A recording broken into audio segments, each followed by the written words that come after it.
Hace poco más de un año, WWE anunció un hecho histórico al confirmar su adquisición por parte de Netflix, el cual le permitió llevar Monday Night Raw al servicio de streaming más grande del mundo. Este acuerdo fue recibido en su momento con bombos y platillos por parte de la comunidad, quienes anticipaban un potencial regreso de WWE al mainstream del entretenimiento como anticipo directo de lo que prometía ser un año histórico, cosa que terminó siendo, pero no por las razones que a nadie le hubieran gustado. Ahora, en enero de 2026, el optimismo que había por aquel entonces no podría ser menor. Venimos de uno de los años más criticados en la historia de WWE, si no el que más. Los números de Raw en Netflix no son ni parecidos a los que había en sus primeras transmisiones, y el fandom está rezándole a cuanto santo conoce para que este Royal Rumble y este Road to WrestleMania empiecen a enfocar las cosas hacia un destino, no digo ya a la altura de las expectativas del año pasado, sino uno que no se parezca a estar dirigiéndose al Titanic a la velocidad de un auto de Fórmula 1. Ante todo esto, vale la pena preguntarse, ¿qué pasó? Hace un par de meses hice un video dando mis argumentos sobre por qué considero que los problemas de WWE no son culpa exclusiva de TKO o de Triple H, sino que son endémicos, parte del ADN de la empresa, si así querés decirle. Si bien no le quitaría una coma a ese video de hacerlo hoy, sí considero que pasó mucha agua bajo el puente desde entonces como para hacer un análisis un tanto más exhaustivo no solo de WWE en el presente, sino de cuáles son los retos que esta empresa y, hasta cierto punto, el wrestling en general, pueden enfrentar durante este 2026 y buena parte de los años por venir. La clave tras esto es ofrecer una reflexión lo más matizada posible sobre lo que realmente salió mal en el último tiempo y, sobre todo, ver cómo esta compañía y este negocio se paran de acá al futuro próximo.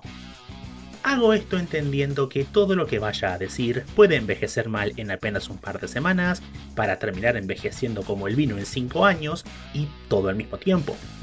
Como dije en mi video ya mencionado sobre este tema, algo clave de WWE es que terminamos discutiendo los mismos tópicos consistentemente al menos una vez por década. Esto es, al mismo tiempo, un intento por calmar el alarmismo de buena parte de la fanaticada, a la vez que exponerlos a cosas que considero más apremiantes. Para resumir lo que estamos a punto de ver, WWE no corre el riesgo de perder su hegemonía como la empresa de wrestling más importante del mundo, no corre el riesgo de quedarse sin estrellas nuevas, ni muchísimo menos corre el riesgo de cerrar, sino que su riesgo real, y que ya está pasando, es algo que a la empresa le preocupa todavía más, pero ya vamos a llegar a eso. Hasta entonces, vamos a empezar con este análisis, así que agarren algo de comer, de tomar y asegúrense de haber ido al baño, porque tengo mucho que decir. Quiero empezar diciendo algo que para nada debería ser controversial por lo obvio que resulta, pero que quiero dejar claro porque va a ser fundamental para todo lo que vamos a discutir. El interés principal de WWE es hacer la mayor cantidad de plata posible y crear estrellas y momentos que trasciendan al wrestling para alcanzar la cultura popular. Lo vemos en los buqueos dirigidos a generar ruido en redes sociales, lo vemos en el hecho de que intentaron meterse al mundo del cine sin ningún éxito, y lo vemos en el hecho de que todas sus negociaciones apuntan a esparcir más y más su influencia como si fueran una mancha de petróleo en el océano. Habiendo aclarado esto, podemos pasar a hablar del acuerdo con Netflix, que siento que es lo que más explicita lo que acabo de decir. El acuerdo con Netflix marcó la transmisión de Raw, así como los demás shows de WWE en múltiples territorios, incluyendo América Latina, durante los próximos 10 años, hecho por un monto de $5.000 millones. En su momento, la comunidad se puso como loca por lo que se vendió como un renacimiento del wrestling en el mainstream, con apenas unas pocas voces advirtiendo sobre los posibles riesgos que esto traía consigo. Ahora bien, para sorpresa de absolutamente nadie que sepa cómo funciona el mundo real, el acuerdo con Netflix no es que esté siendo un fracaso, o al menos no lo es todavía, pero tampoco cambió nada en el panorama.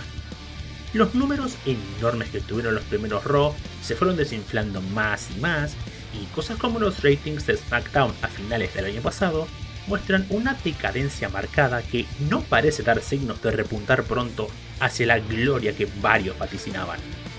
Sería muy sencillo culpar al pésimo buqueo que la empresa tuvo el año pasado, cosa que ciertamente ayuda muchísimo a entender esto, pero creo que, por más cierto que esto sea, la cosa va incluso más allá. En mi opinión, esto tiene que ver directamente con cómo son los consumos en los servicios de streaming actualmente, y es esto lo que marca el por qué fue una mala idea quitar a WWE de la televisión, aun si esto era inevitable. Si en la televisión por cable tenés que competir solamente con lo que está pasando en la misma franja horaria que transmiten tu producto, en Netflix te toca competir contra un catálogo prácticamente ilimitado y que solamente crece. Esto quiere decir que, a grandes rasgos, las personas entran a Netflix o a cualquier servicio de streaming con solamente dos mentalidades. O ya saben lo que quieren ver y buscan específicamente eso que quieren mirar, o se pasan varios minutos y hasta horas scrollando la pantalla principal en busca de algo que los entretenga. El eterno ya lo vi, no me interesa, me la estoy guardando y demás cosas de las que Zero Calcare habla en Cortar por la línea de puntos. Gran serie, por cierto. Esto quiere decir que WWE, en su eterna lucha por apelar al hipotético fan casual, el cual no deja de ser simplemente alguien que no consume lucha libre, terminó metiéndose a un océano de contenido solo para descubrir que su único lugar posible era flotar. Si la enorme mayoría de nosotros se metió al mundo de la lucha libre porque estábamos haciendo zapping en televisión y nos gustó lo que vimos, ahora, irónicamente, la exposición a un mercado más amplio redujo considerablemente esas posibilidades, si no es que las exterminó por completo. Ahora, casi que la única forma de conocer WWE siendo joven es que algún amigo o alguna amiga ya metida te lo presente, porque personalmente no me imagino cómo alguien puede meterse en la lucha libre si no sabe qué es la lucha libre y, por lo tanto, no puede buscarla. Si digo que esto me pareció un error es por lo siguiente. Buena parte de la comunidad parece creer que las personas no ven lucha libre por no tener en dónde hacerlo. La cruda realidad es muy diferente. Las personas no ven lucha libre porque la perciben como actores medio pelo que fingen pegarse, y a sus fans como gente demasiado tonta o inmadura como para saber que lo que ven es falso. Ser fan de la lucha libre es visto como creer en Papá Noel, tierno si tenés 6 años, preocupante si tenés 26. Es por esto mismo por lo que el wrestling es el hermano menor del entretenimiento. Ahora bien, WWE es perfectamente consciente de esto, y no lo digo yo, lo dice Triple H cuando cuenta que su interés es hacer que la gente se deje de avergonzar por ver lucha libre. Lo que hizo este acuerdo con Netflix fue probar concluyentemente que WWE, y por lo tanto el wrestling en general, no pertenece al mainstream y no puede siquiera rozar la competencia con la serie o película de moda que la plataforma saque. Si evaluamos el acuerdo desde un punto de vista comercial, a todas luces viene siendo un éxito para la empresa al momento de estar escribiendo este guión. Ahora, si lo evaluamos desde un punto de vista cultural y desafiante del mainstream, el fracaso ya es más que evidente porque nada cambió y toda la gente nueva que ingresó y ya se fue, lo hizo por algo totalmente diferente al acuerdo con Netflix per se. Todos acá sabemos de qué estoy hablando, así que voy a usarlo como un puente al siguiente capítulo. El retiro de John Cena fue un catalizador para que muchas personas que no veían WWE desde la infancia le dieran una nueva chance a la empresa, y no estoy descubriendo América si digo que fue frustrante para todos en mayor o menor medida. Ya cuando Manel, una mano arriba porque vengo a llamar al retiro, Force, habla sobre lucha libre, vemos que al fin se logró romper la barrera de contención del mainstream, pero que se falló en la exposición. Hola Force, no creo que hagas esto, pero por si me equivoco, te banco mucho, esto es un chascarrillo nada más. Aún si te gustó que Gunther retirase a Cena vía rendición, siendo esto algo que personalmente me deja con sentimientos cada vez más encontrados, eso no quita que al menos un punto mayor del último año del GOAT te hizo enojar. Si no fue su turn heel fallido al no tener idea de cómo seguirlo, fue Travis Scott siendo crucial para su título 17 y su última victoria en WrestleMania, fue lo forzado que se sintió meter a Logan Paul en todo, ¿O fue el bochorno de lucha contra Lesnar en WrestlePalooza, aun si ni siquiera te importa la demanda de Charlie Grant? Esto es hasta más increíble de escribir tras ver lo que New Japan Pro Wrestling hizo con el retiro de Hiroshi Tanahashi, por citar apenas un ejemplo. Miren, no vengo acá a hablar sobre cómo otras compañías hicieron mejor los retiros de sus estrellas o de cómo John Cena merecía mucho más en su último año. YouTube ya está lleno de videos así y no puedo aportar nada nuevo. Es más, no creo que nadie pueda. Lo que sí vengo a hacer, sin embargo, es hablar sobre lo que esto representa para WWE actualmente y lo que puede resultar en un par de años.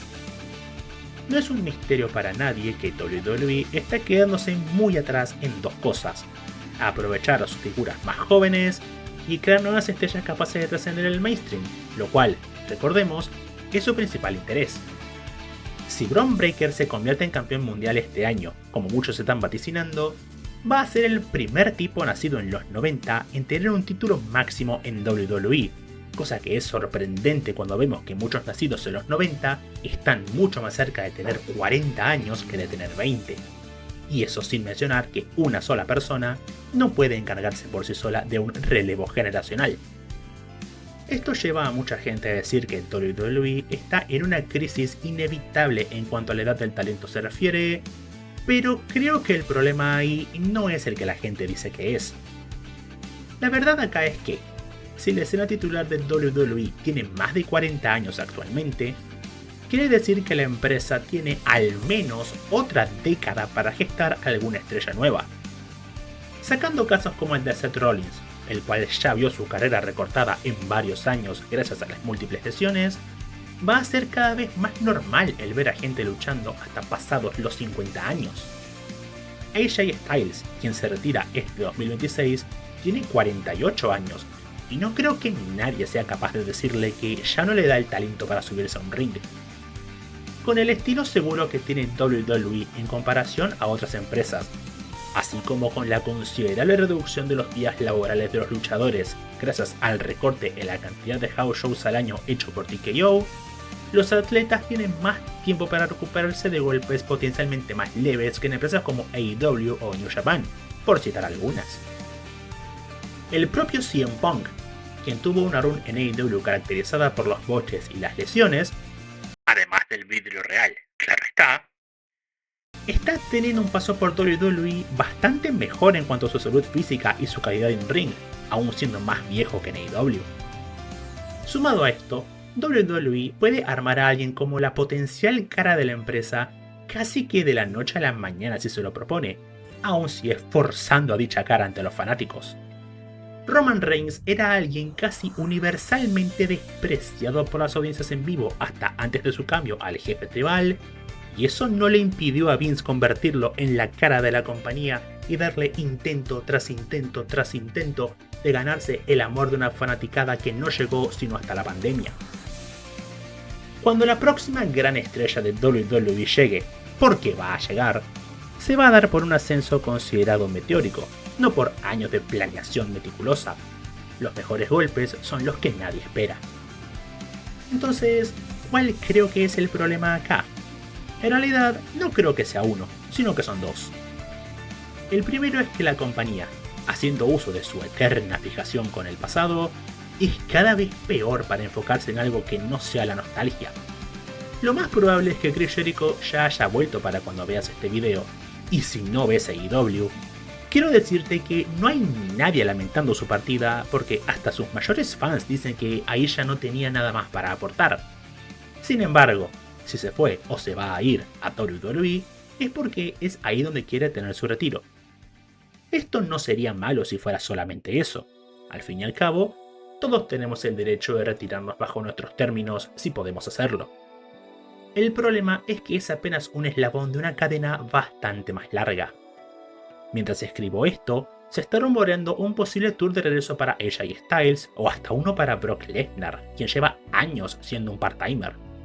Y si esto no te convence todavía, tenemos todo el reciclaje de nostalgia que ocurrió durante el tour de retiro de John Cena, cuando no fue reciclar la rivalidad contra Randy Orton del modo más edulcorado posible, fue el billonésimo intento de la empresa por aplicar la pipe bomb de CM Punk, y eso siendo solamente lo que recuerdo sin meterme a Google. De un tiempo para acá me volví un poco menos cruel con la nostalgia, así que voy a decir lo siguiente. Un poco de nostalgia de vez en cuando no está mal, y hasta es natural. Pero lo que sí es un problema es cuando, como creativo, te cuesta tanto armar algo que no se sienta como una reminiscencia o un autoplagio de algo que ya pasó. Antes dije que la próxima gran estrella de WWE va a sorprender a todos, y si digo eso, es porque Triple H tiene problemas enormes para construir a alguien a ese nivel, por lo cual cualquier persona que salga puede ser inesperada hasta para él. Si tomamos como un hecho que los dos nombres más importantes de esta última década para esta compañía son Roman Reigns y Cody Rhodes, entonces también tenemos que asumir que Hunter no creó a ninguno, siendo Roman Reigns el gran consentido de Vince McMahon y Cody Rhodes alguien que tuvo que construirse solo pasando por New Japan y siendo un pilar para la creación de AEW durante sus primeros años. A las creaciones de Triple H o le falta algo para terminar de consolidarse, o brillan más en otros lados que en WWE. Sin embargo, esto no es así en todas las divisiones de esta compañía, y es acá en donde viene mi segundo problema al respecto.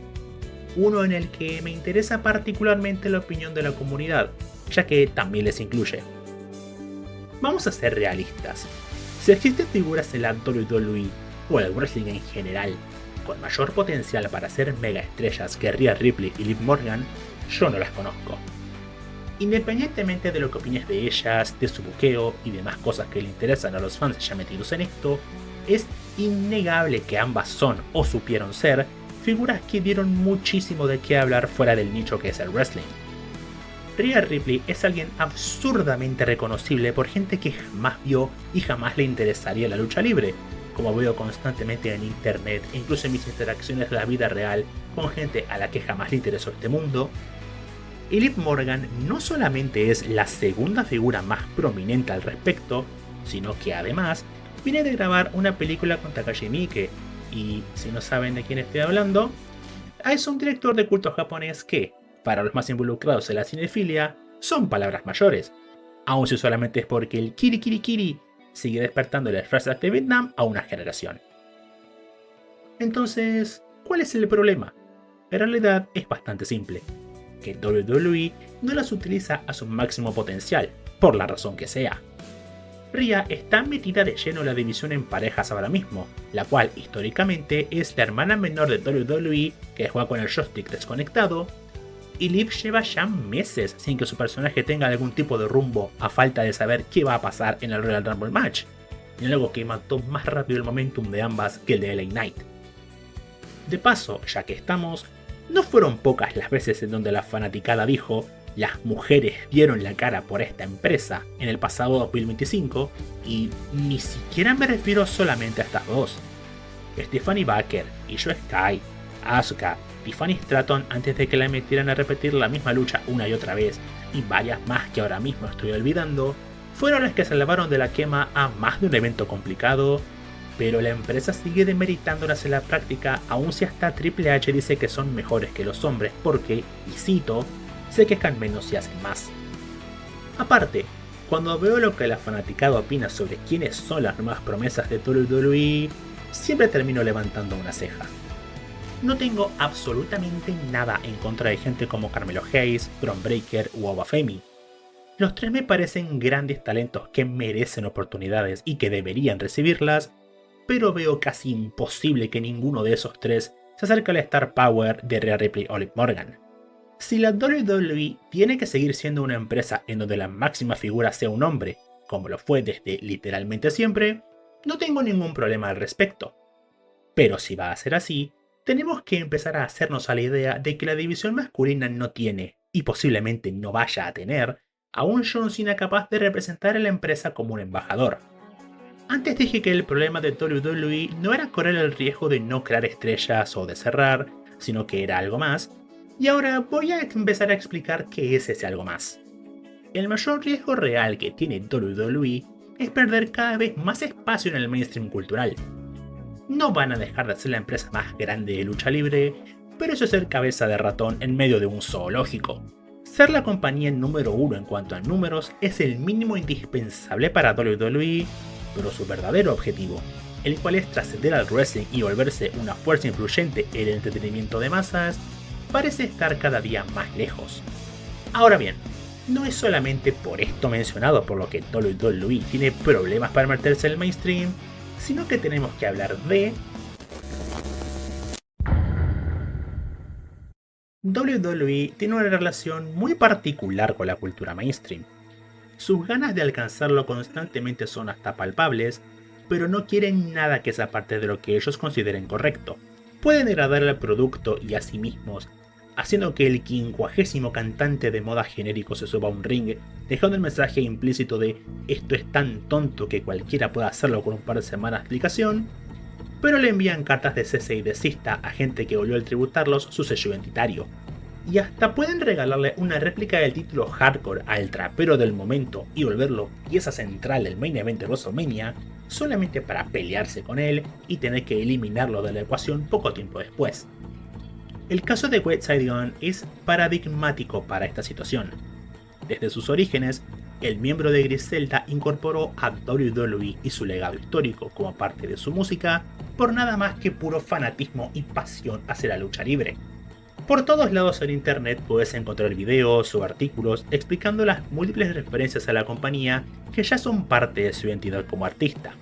Sin embargo, el pasado 2025 llevó a que WWE le enviase una carta de cese y desista para que eliminase todo su contenido con derechos de autor de los diferentes servicios de streaming, en algo que incluyó no solamente quitar varias canciones de Spotify, sino también el cambiar las carátulas de su trilogía Hills Have Eyes, las cuales eran fotos de material de archivo de la empresa. Ante esto, la reacción mayoritaria de la comunidad, incluyéndome, fue de apoyo a Gunn. Digo, WWE lógicamente tiene todo el derecho a hacer respetar su propiedad intelectual, pero lo cierto es que White Side Gun hizo mucho más por introducir personas nuevas al mundo de la lucha libre que los intentos de WWE metiendo a gente como Logan Paul o Jelly Roll. Una especie de acuerdo al respecto hubiera sido mejor, hubiera beneficiado a ambas partes, y hasta podría haber dejado mejor parada a WWE y TKO si Gunn rechazaba esta oferta. Pero la solución usada fue recurrir al equipo legal y echar al tipo de un evento en vivo por el que él pagó. Si las ansias de WWE por llegar al mainstream son tan grandes, ¿por qué tratarían así al tipo que les puede hacer promoción gratuita con millones de personas en vez de buscar una variante económicamente conveniente para ambos? Desde mi punto de vista es fácil de entender. El interés de WWE no es únicamente de acceder al mainstream, sino el de controlar la narrativa a su alrededor porque, en la vida real, el que controla la narrativa, controla la realidad. WWE consistentemente niega la existencia de otras empresas, minimiza los pasados de sus luchadores en ellas y hace todo lo posible por comprar, aislar o directamente destruir aquello que perciban como competencia. No estoy diciendo nada que no haya dicho en mi video anterior sobre esta empresa, así que voy a profundizar un poco más con una anécdota personal que, seguramente, a más de uno de ustedes también le pasó. Por si no lo saben, antes de la saga de videojuegos 2K, existían los llamados SmackDown vs. Raw. Su edición de 2011 para PlayStation 2 incluía varios modos historia conocidos como Road to WrestleMania, los cuales servían para desbloquear personajes y skins de los mismos, siendo una de ellas la de Christian. En un punto de la trama, Christian quiere reconciliarse con Edge para reconstruir el mítico equipo de Edge y Christian, solo para que la superestrella categoría R le diga: yo estaba ganando títulos mientras vos estabas en quién sabe dónde. Esta línea está dicha casi al pasar, pero para quien no sepa, la razón por la cual Christian no estuvo en WWE entre 2005 y 2008 fue porque se encontraba en TNA, empresa rival de WWE, antes de oficializar su alianza en 2025. Sin embargo, para mí y para todos los que en su momento jugamos este juego sin conocer el contexto completo, Christian simplemente había desaparecido del mapa y vuelto porque sí. Esto es WWE controlando la narrativa. Lo que no se menciona no existe y, si el fan de WWE ni siquiera escucha el nombre de otras empresas, no puede saber que estas existen en primer lugar. No digo que esto sea exclusivo de esta compañía, ya que el capitalismo favorece a que aquellos con una posición dominante en el mercado puedan manipular las narrativas a su antojo. Pero sí digo que esta es la compañía que más hace eso en el mundo del wrestling. Ya dije en un video pasado que esta empresa quiere hacerte creer que el sillazo de Seth Rollins a Roman Reigns marcó el final definitivo para The Shield, y ahora vamos a tener una generación o más de fans convencidos de que Cena solamente se rindió ante Gunther en Saturday Night's Main Event y a los tumbos contra Kurt Angle, porque eso es lo que hacen las narrativas, controlar nuestra visión de la realidad. Esta es una de las razones por las cuales AEW sí es una amenaza para WWE y por la cual seguimos y seguiremos viendo constantes sabotajes que vienen desde 2019. Seamos claros, AEW jamás va a estar a la altura de WWE en cuanto a números, nombres propios, repercusión, historia o legado se refiere, pero la realidad es que tener un nuevo jugador en el mercado con un poder adquisitivo tan elevado de la noche a la mañana hace que la narrativa deje de estar monopolizada para pasar a ser el objeto de duelo de dos empresas multimillonarias. No se confundan, no estoy diciendo que WWE es el diablo encarnado, ni que Tony Khan sea la segunda venida de Cristo. Lo que digo es que, en una lección que espero que todos ustedes puedan aplicar en sus vidas fuera de la lucha libre, los poderosos anhelan el control de las narrativas porque son ellas las que nos dicen qué tenemos que pensar. El típico, la historia la escriben los que ganan, para que se entienda mejor. Es más, podemos ver esta lucha por la narrativa incluso en cómo la gente habla sobre ambas compañías. Mientras escribo esto, 4 de los 8 campeones principales de WWE se consolidaron o se hicieron conocer en AEW en comparación a los 2 campeones de 7 en donde ocurre al revés, y eso siendo extremadamente generoso y considerando a Jon Moxley y Ricochet como personas que se formaron en WWE en vez de ser figuras ya reconocidas de las indies. Esto, además, por no mencionar nombres como Ricky Saints, Blake Monroe y otros que ahora estoy olvidando, los cuales salieron directamente de AEW antes de pasar a WWE. Aún así, la comunidad sigue hablando de ambas empresas como si todos los despedidos de WWE pasaran o fueran a pasar obligatoriamente por AEW solamente porque fue así en el periodo 2019-2022, cuando la empresa precisaba consolidar su roster. Si una empresa trayendo a nombres reputados para darse a conocer en sus inicios alcanza para catalogar a esa empresa como la que quiere lo que rechaza WWE, pero a su vez WWE trayendo como campeón máximo a un tipo formado en otros lados porque ellos no supieron o no quisieron usarlo, no basta para llamar a WWE la que quiere lo que rechaza a AEW, aún ante el hecho objetivo de que ninguna figura creada de manera autónoma por WWE en esta década alcanza el nivel de reconocimiento de un Cody Rhodes, entonces estamos hablando de que el peso de la narrativa sigue funcionando. No estoy diciendo que ahora WWE se convirtió en el basurero de AEW o que la cosa siempre vaya a seguir igual, sino que lo que digo es que son dos momentos concretos muy parecidos y que la incapacidad de buena parte de la comunidad para tratar ambos momentos con la misma vara habla mucho sobre hasta qué punto los que cuentan la historia nos la imponen. Por si fuera poco, además, esta ni siquiera es la narrativa más importante que AEW desafía solo con existir como existe. Entonces, ¿cuál es esa narrativa que desafían? Simple. El ya conocido, WWE es el punto más alto de la carrera de un luchador. Históricamente, podías ser una figura en Japón o México por la cual la gente estaba dispuesta a cometer sacrificios humanos solo por el amor que te tenían, y seguir siendo considerado un luchador menor porque nunca dijiste bienvenidos a Monday Night Raw.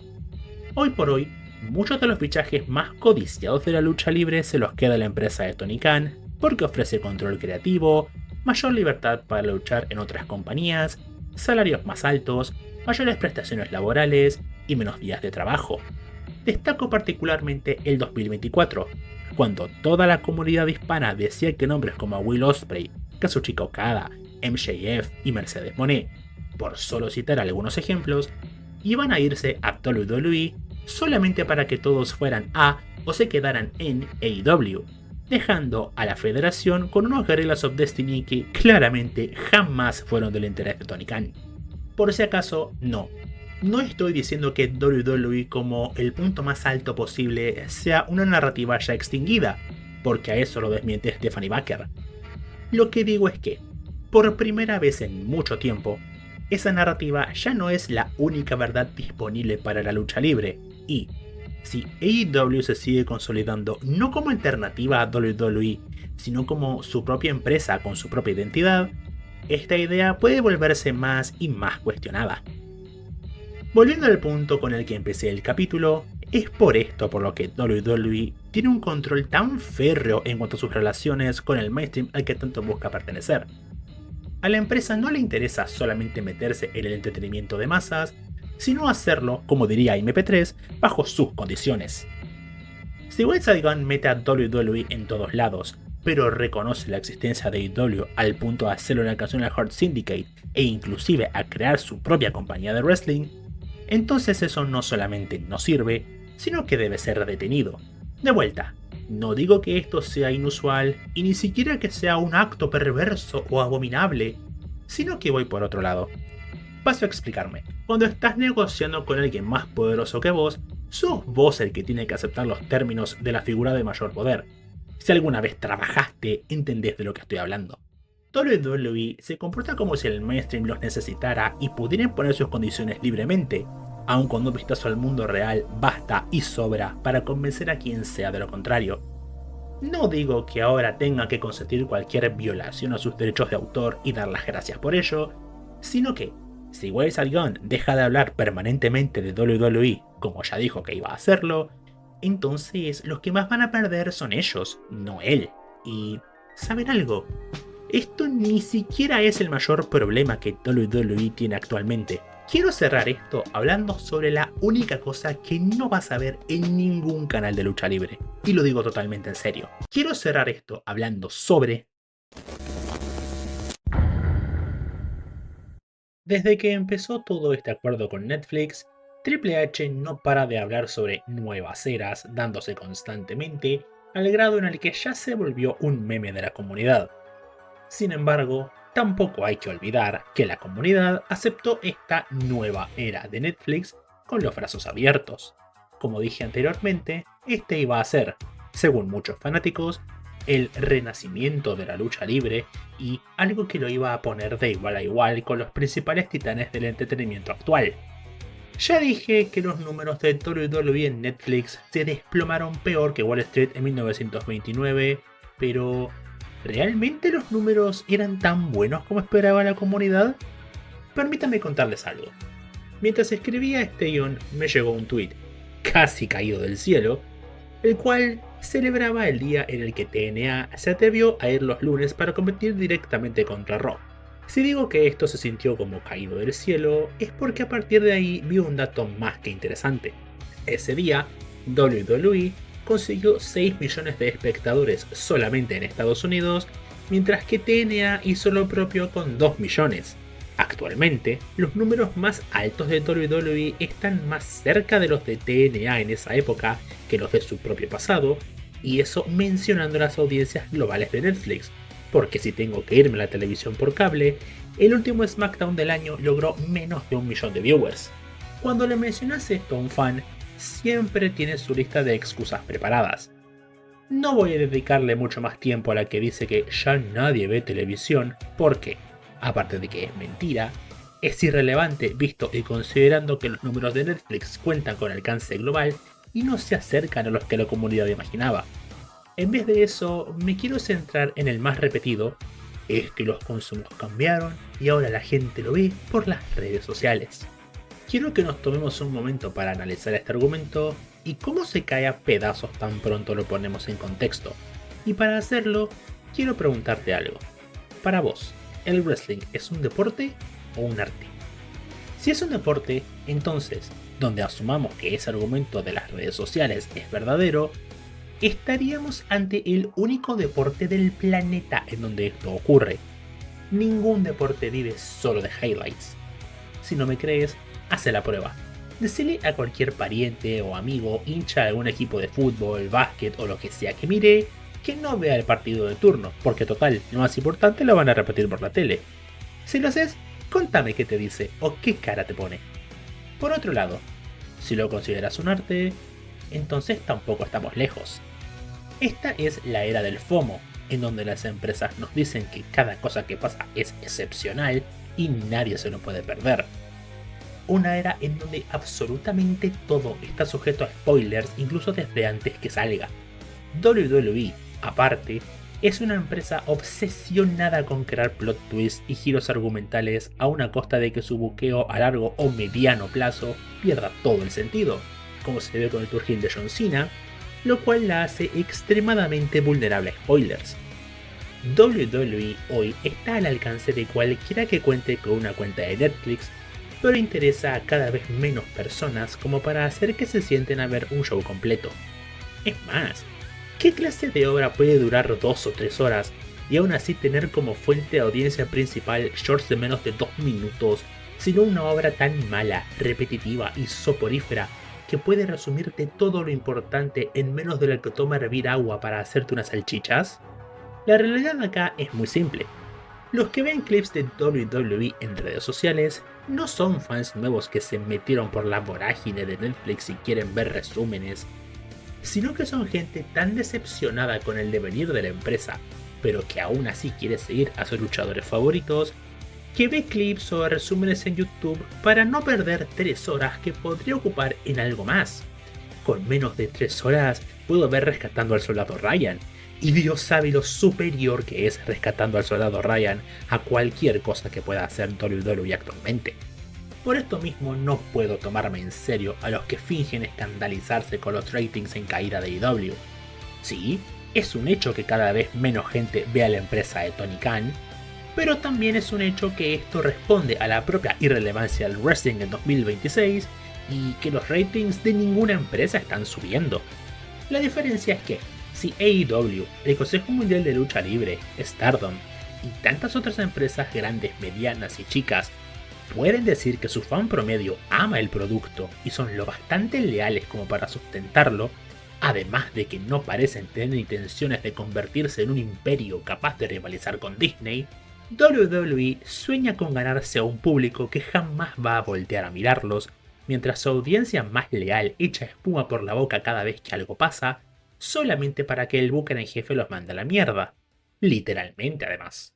Es más, puedo redoblar la apuesta. La lucha libre jamás fue tan mainstream como muchos insisten en creer que fue, o, de haberlo sido, lleva décadas perdiendo relevancia como si fuera sangre saliendo de una hemorragia. La gente puso el grito en el cielo cuando se enteró de que Dwayne Johnson solamente volvió a WWE por un momento y un truco publicitario, pero es que no podía ser de otra forma. Para Dwayne Johnson, la lucha libre solamente es un colchón al cual puede volver para farmear aura cuando sus películas les van mal. Es la misma razón por la que gente como Dave Bautista o John Cena se fueron alejando cada vez más de la lucha libre conforme sus carreras actorales despegaron, siendo Cena lo más cercano a una excepción, porque su cariño a WWE es lo más cercano que un humano va a tener a la lealtad del perro Hachiko. La lucha libre es, será, y me atrevo a decir que siempre fue, el hermano menor del entretenimiento. Un hermano menor al cual apoyar, además, viene con grandes dosis de ostracismo social por parte de los que no entienden el nicho. La ópera también es un nicho, pero decir que te gusta la ópera, si bien no te va a quitar el mote de rarito dependiendo de en dónde estés, al menos te da cierto aire intelectual o te puede perfilar como alguien interesante. Dudo muchísimo de que a alguien le haya pasado esto con la lucha libre. ¿Por qué entonces hay tanta gente que no entiende esto? Aún si al escribirlo me dan ganas de quitarlo del guión por lo obvio que me resulta. Pues bien, creo que esto es un síntoma de época. Vivimos en un mundo en donde las redes sociales dominan el discurso y el algoritmo es poco menos que un profeta. Si el algoritmo detecta que te gusta la lucha libre, entonces te va a mostrar cada vez más contenido relacionado a eso, mientras te aparta de temas que no te interesan y, lo quieras o no, tu cerebro va a terminar creyendo que estamos ante un renacimiento de la popularidad del wrestling, aun si capaz las personas que ves están metidas desde 2008 o antes y todavía se acuerdan de Finlay. Puedes hacer esto con cualquier nicho al que le dediques la suficiente cantidad de tiempo. Nunca vi tantos fans de Doki Doki Literature Club como hasta después de jugarlo, y por eso entiendo que discernir quién es un fan nuevo o quién es un fan ya establecido puede ser difícil. Por eso la clave siempre es ver y analizar los números, porque estos no suelen mentir. Sin embargo, creo que hay algo más. Las propias personas más importantes del wrestling viven totalmente desconectadas de la persona de a pie. Una de las cosas que más me sorprendieron sobre Mr. McMahon, el documental de Netflix sobre la vida y obra de Vince, fue cómo gente como Triple H, Bruce Pritchard y tantos otros hablan sobre eventos importantísimos de la vida real con las mismas palabras y términos de insider que usan para hablar de su rubro. Pueden buscar a Triple H diciendo Donald Trump tiene hit si no me creen. Esto no es gente extrapolando sus conocimientos de un rubro específico al resto del mundo. Esto es gente tan alienada de la vida real y tan alejada de las personas comunes que no saben expresarse fuera de términos específicos. Ya a partir de ahí, cualquier análisis que se haga de la negación de la realidad que tienen muchos fanáticos resulta hasta sobrante. Hasta la Biblia dice que un ciego guiando a otro ciego va a llevar a ambos a un pozo. Y ya que estoy diciendo verdades incómodas, voy a ir todavía más allá. La masificación de productos culturales dada a través de internet a finales de los 2000 e inicios de los 2010 era el momento perfecto para volver al wrestling genuinamente mainstream, y WWE lo desperdició entregando un producto tan infantilizado que nadie quiso volver a él en su adolescencia, sino hasta después entrada su adultez. Si hasta finales del siglo pasado ver anime era algo que usaban de excusa para hacerte bullying a menos que te gustase Dragon Ball Z, hoy en día no es nada raro encontrar gente de todas las edades viendo cosas como Jujutsu Kaisen o Kimetsu no Yaiba, por mencionar apenas dos animes que están en emisión. Hasta a los que no les guste el anime son más tolerantes hacia los que sí, y créanme, mi trabajo real me permite ver esto de primera mano. Esto pasa porque el anime presentó varios tipos de narrativa, personajes y hasta demografías, mientras que WWE se estancó en un producto que hasta sus fans más acérrimos criticaban, solo para que después los fans que habían abandonado cuando terminó la infancia intentaran volver y no hubiera nada ahí para ellos. Si me dieran una moneda por cada vez que escuché intenté volver ya de grande solo para ver que había drama con los nuevos, entonces podría comprar TKO y obligarlos a enviar a Gunther a G1 Climax. Si el wrestling no pudo conseguir masividad real en una época en donde todo estuvo en un escaparate y la juventud se expuso a decenas de cosas que nunca antes había visto, ¿de verdad creen que lo va a lograr ahora?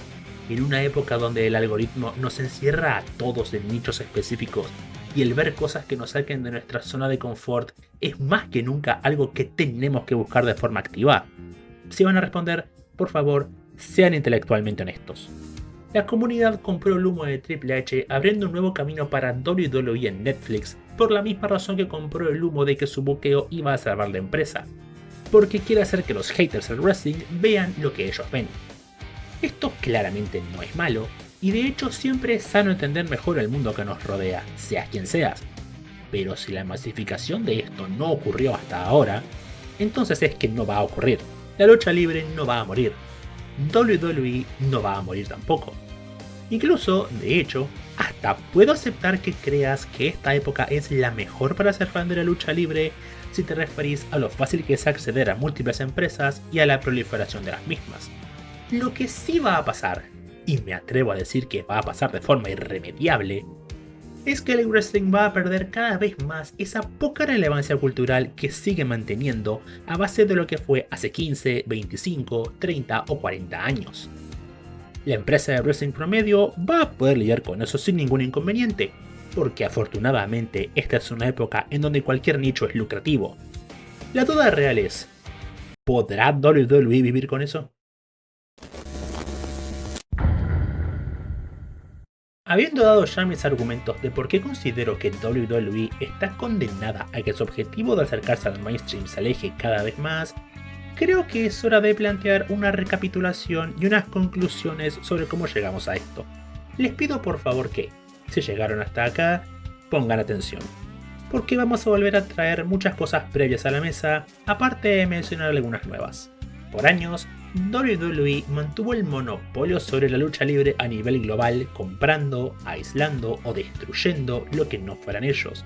De hecho, su propio mito fundador como empresa fue la destrucción de los territorios, con el enorme retroceso en las condiciones laborales de los luchadores que esto trajo consigo. En la narrativa de WWE, todo lo que no sean ellos no existe, no vale nada, o solamente tiene el más mínimo valor cuando ellos les dan el visto bueno. Ahí está Rey Mysterio diciendo que WWE legitimó la lucha libre si no me creen. El tema es que este monopolio no volcó a todos los fans del wrestling a ver WWE, sino que alejó a muchos de este mundo por años o incluso permanentemente. Cuando WCW cerró, sí, muchos se fueron a ver WWE, pero otros tantos simplemente dejaron de ver porque nunca les gustó esta empresa. Y si AEW y todas las demás empresas del planeta cierran el día de mañana, les puedo asegurar que muchos fans vamos a preferir simplemente dejar de ver lucha libre antes que ir a WWE, porque, al final del día, el wrestling solamente es un medio de entretenimiento más, no algo que nos consuma, y podemos elegir no verlo si no nos gusta. El monopolio que WWE ejerció sobre la industria, además, sirvió únicamente para que Vince McMahon y compañía tomasen cuanta decisión cortoplacista le fuera posible para sacar ganancias rápidas, las cuales en muchos casos contribuyeron al deterioro del producto a largo plazo. ¿No me creen? Piensen en cuánta gente fue sacrificada durante la década pasada para darle empuje a un Roman Reigns que nadie quería y un Brock Lesnar que llevaba ya años sin aportar nada. No se puede entender cómo Triple H tuvo que buscar un código de rotos ya consolidado, sin mencionar que WWE no creó a nadie por más de una década gracias a este capricho. Esto es apenas uno de los ejemplos que podría darles. Pero a la audiencia no le gusta algo, no hay problema, porque WWE cree que tiene a su público cautivo y los van a ver hagan lo que hagan, así que ni siquiera vale la pena molestarse en escucharlos. Ya lo mencioné más a detalle en mi video anterior sobre este tema, pero por si no les interesa verlo, solamente les voy a decir que Triple H mandó literalmente a la mierda a todos quienes cometieron el terrible pecado de criticar la construcción de WrestleMania 41. Para WWE, que vos como espectador o espectadora estés a gusto o no con el producto que te ofrecen es irrelevante, porque saben que siempre les vas a dar tu plata y tu atención. Todo esto crea la tormenta perfecta para que se mezclen dos cosas: un producto que necesita desesperadamente volcarse a la nostalgia porque tiene grandes problemas para crear algo nuevo, y un buqueo que decepciona a los nostálgicos porque su jefe principal no está acostumbrado a que le diga que no gente fuera del nicho. Esto lo lleva a desperdiciar oportunidades únicas una y otra vez, como la masificación del internet doméstico, el auge de figuras por mérito propio que se alejan de tu esquema tradicional, famosos queriendo tributarte simplemente por el amor que te tienen, o la despedida de la estrella más grande de toda tu historia, símbolo de millones de personas tanto por dentro como por fuera de la lucha libre. WWE es medio una rara avis en el entretenimiento. Triunfa constantemente en escala económica a pesar de que su fan promedio la aborrezca, a pesar de que todos nos quejamos de lo mismo una y otra vez, a pesar de que toda la audiencia coincide en exactamente los mismos puntos, y a pesar de que las cuentas bots de Twitter solamente pueden defenderla con un "es que hacen más plata que nunca", aún es a costa de subir todos sus precios astronómicamente. WWE triunfa no por algo que haya hecho de manera consciente en el último par de décadas, sino por lo que fueron hace 40 años y por los golpes de suerte que tiene de vez en cuando. No más, no menos. Sin embargo, la concepción de triunfo que tenemos nosotros y la que tiene la propia empresa son bastante diferentes. Para nosotros como fans, el éxito es que puedan mirar por encima del hombro de su competencia porque tienen más plata y más reconocimiento que ellos. Pero para WWE, el éxito es codearse de tú a tú con Hollywood y volverse una fuerza cultural por mérito propio que trascienda a su nicho. Si WWE cumple nuestro estándar de éxito a la perfección, se cae a pedazos en el suyo, y eso es por una razón. Hay un número limitado de veces las cuales podés ver la cara de tontos a la gente antes de que tomen cartas al asunto. Esto, a su vez, es un problema para la masificación del wrestling en general, por algo que todavía no mencioné, pero todos sabemos. Para la gran mayoría del mundo, WWE es el wrestling y el wrestling es la WWE.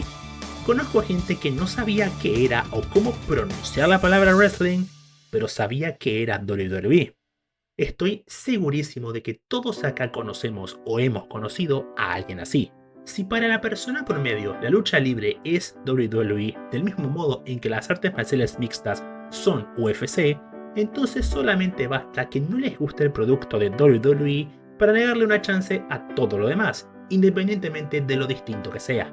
El problema real de WWE no es que le falten estrellas, no es que su roster esté avejentado, y no es que Jit Uso haya tenido un push astronómico mientras gente como LA Knight es desplazada incluso de tramas que los involucran directamente, sino que sus constantes años de fracasar hacia arriba los están encerrando más y más en un nicho que, sí, es rentable y seguramente siga siéndolo, pero los aleja cada vez más de considerarse como una fuerza dominante en la cultura de masas. WWE es el pez más grande de un estanque cada vez más chiquito y ni toda la propaganda del mundo va a poder cambiar eso. No mientras sigan perdiendo la buena voluntad de cada día más gente. Por eso la eterna quimera del fan casual es cada vez más indistinguible del tipo que sube videos de 20 minutos teorizando sobre quién va a ganar el Royal Rumble, si no es que son la misma persona a estas alturas. Como dije antes, y voy a volver a repetir, WWE no está en problemas del modo en que nosotros entendemos estar en problemas. No van a cerrar, no van a dejar de hacer millones, la próxima estrella está a la vuelta de la esquina y siempre van a ser más exitosos que el resto de su competencia. Su problema real, sin embargo, es mucho más jodido de resolver. Su problema real, y lo que a ellos realmente les atormenta, es saber que un Dwayne Johnson es más grande que la empresa entera. Muchas gracias por ver el video. Si llegaste hasta acá, te quiero mucho y quiero hablarte un ratito.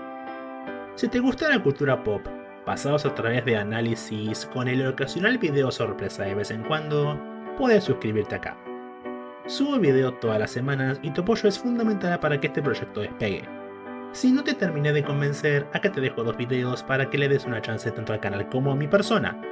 Hasta entonces, de nuevo, muchas gracias por ver. Soy Ñarla y te deseo una buena semana.